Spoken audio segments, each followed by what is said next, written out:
Volleyball খেলার জন্য মাঠ, আর সেই মাঠ দখল, খেলার মাঠ দখল করে সেখানে জলের প্রকল্প তৈরি করছে বারাসাত পুরসভা। এতে স্থানীয়দের অনেকেই ক্ষুব্ধ। তাদের প্রশ্ন, জলের রিজার্ভার তো অন্য অনেক জায়গায় করা যেত, তা না করে কেন এই মাঠে? যে মাঠে ভলিবল শিখে একাধিক প্লেয়ার দেশের হয়ে প্রতিনিধিত্ব করেছেন, সেই মাঠেই কেন ভলিতে কোপ?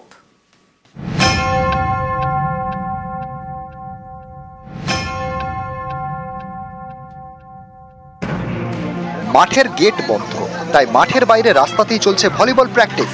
কিন্তু পুরসভার এই মাঠ বন্ধ কেন?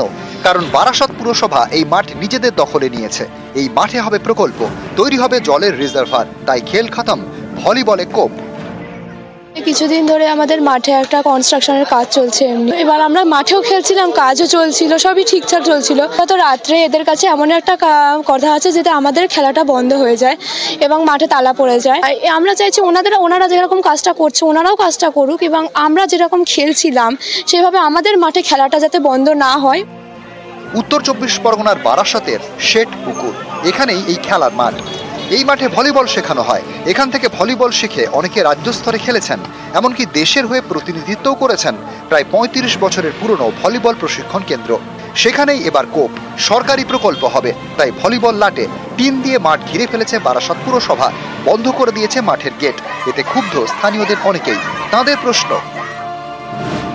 বারাসাতের অন্য কোথাও কি জলের রিজার্ভার তৈরি করা যেত না? কেন বেছে বেছে খেলার মাঠে পুরো প্রকল্প? কেন এভাবে ভলিবলে কোপ? আমাদের এখানে 3টে কোর্টে খেলা হতো, 1, 2, 3। তো 1 নম্বর কোর্টে আমরা এতদিন প্র্যাকটিস করেছি।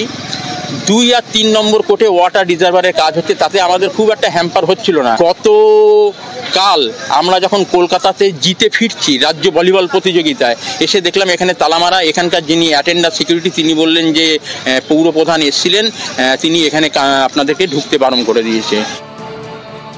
বারাসাতের পুরপ্রধান কি বলছেন শুনুন। তিনি নাকি ভলিবলের জন্য বিকল্প ব্যবস্থা করে দেবেন।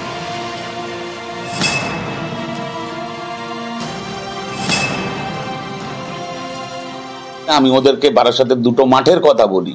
একটা হচ্ছে নতুন পুকুরের যে ভলিবলের মাঠ আছে সেটা, একটা বারাসাত অ্যাসোসিয়েশনের মাঠের কথা।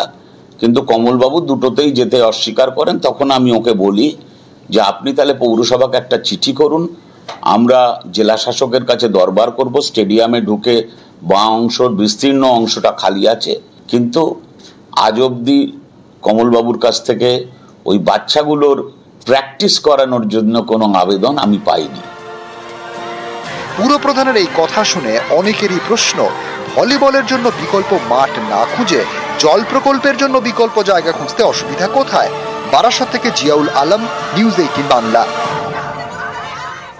সরকারি খাওয়ার জল, সেটাই ব্যবহার হচ্ছে প্রমোটিং, আর এদিকে স্থানীয়রা এই গরমে জল পাচ্ছেন না। চাঞ্চল্যকর অভিযোগ হাওড়া পুরসভার উত্তর খুরুট এলাকায়।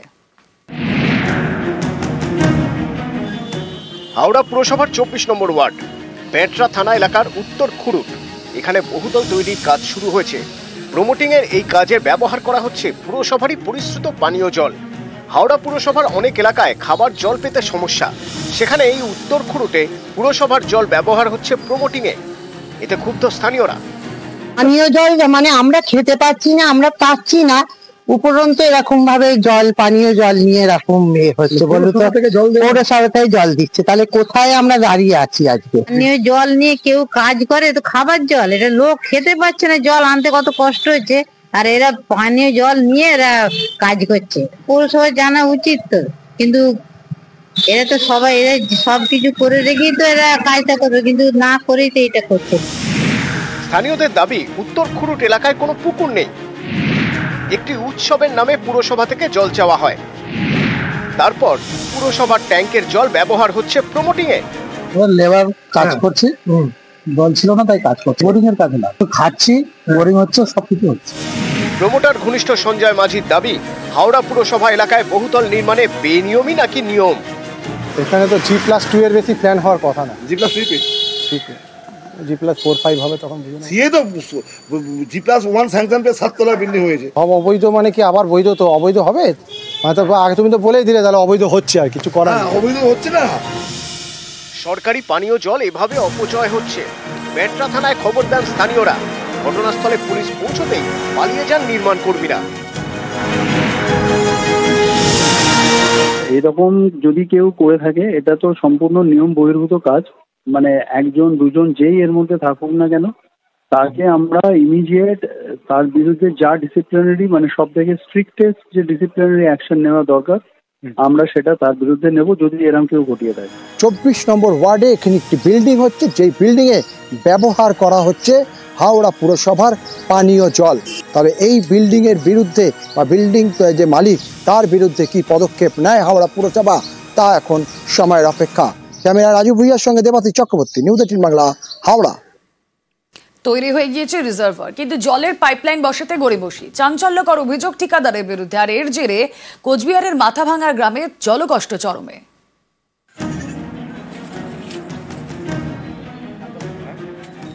কোচবিহারের মাথাভাঙা 1 নম্বর ব্লকের পচাগড় গ্রাম পঞ্চায়েত।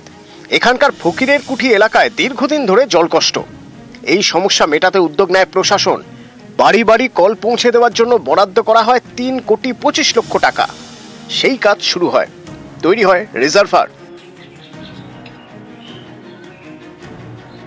4 মাস আগে রিজার্ভার তৈরির কাজ শেষ, কিন্তু পাইপলাইন বসানোর কাজই শুরু হয়নি। বাড়ি বাড়ি পৌঁছয়নি কল। স্থানীয়দের অভিযোগ কাজে গড়িমসি করছে ঠিকাদার, তাই জলের কষ্ট কাটেনি। তো মনে হয় 6-7 মাস হয়ে গেছে কাজ, রিজার্ভার তৈরি হয়ে গেছে, এখনো পর্যন্ত পাইপই বসলো না। ঠিক সমস্যা এই পানীয় জলের জন্য অনেক দূর থেকে জল আনতে হচ্ছে।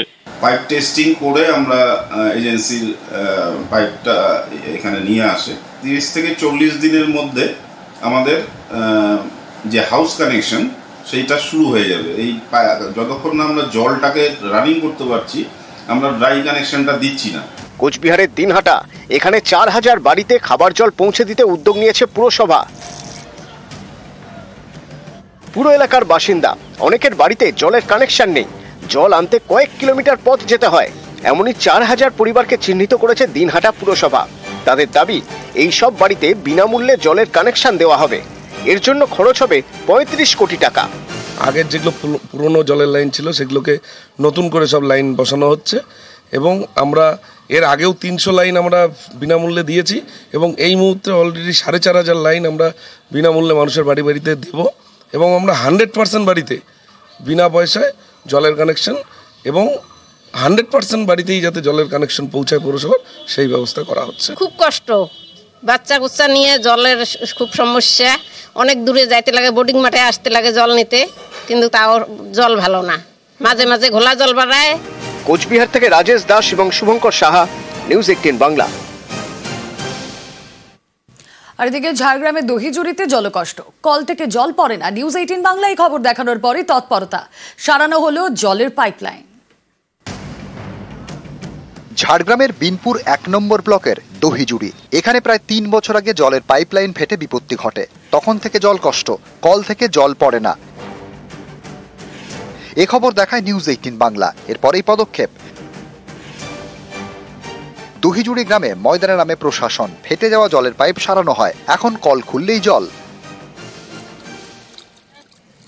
না না, এখন জলের সমস্যা কিছুই না।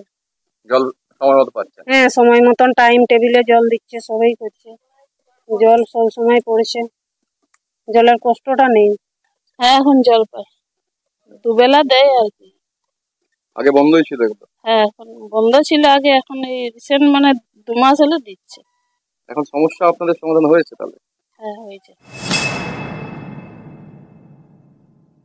আন্ডারগ্রাউন্ডে যে পাইপলাইনটা ছিল সেটা ফেটে গেছে এবং সেটাকে রিপেয়ার করানো হয়েছে। পিএইচই এবং পিডব্লিউডি রোডস এবং পিডব্লিউডি সিভিল 3টা ডিপার্টমেন্টের ইনভলভের মধ্যে করে দিয়ে এটাকে ঠিক করানো হয়েছে এবং যতদিন ঠিক হয়নি ততদিন আমাদের জলের ট্যাঙ্কার দিয়ে আমরা ব্যবস্থা করেছি, তো এখন সমস্যাটা মিটে গেছে। বিনপুর 1 নম্বর ব্লকের দহিজুড়ি গ্রাম পঞ্চায়েত। বছর 3 আগে এখানে বাড়ি বাড়ি খাবার জল পৌঁছে দিতে উদ্যোগ নেয় প্রশাসন। সেই কাজ শুরু হয়, বাড়ি বাড়ি পৌঁছে যায় কল, কিন্তু এরপরেই বিপত্তি। দহিজুড়ি গ্রামে শুরু হয় রাস্তা চওড়া করার কাজ, তখন ফেটে যায় জলের পাইপ। এরপর থেকে দুর্ভোগ শুরু, জল বন্ধ হয়ে যায়। স্থানীয়দের অভিযোগ, এ নিয়ে বারবার পঞ্চায়েত অফিসে জানিয়েও লাভ হয়নি। সম্প্রতি এই জল কষ্টের খবর দেখায় নিউজ 18 বাংলা।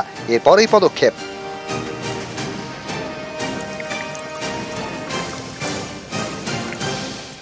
সারানো হলো জলের পাইপলাইন, এতে 3 বছরের দুর্ভোগ শেষ, কলে এসেছে জল। ঝাড়গ্রাম থেকে রাজু সিং, নিউজ 18 বাংলা।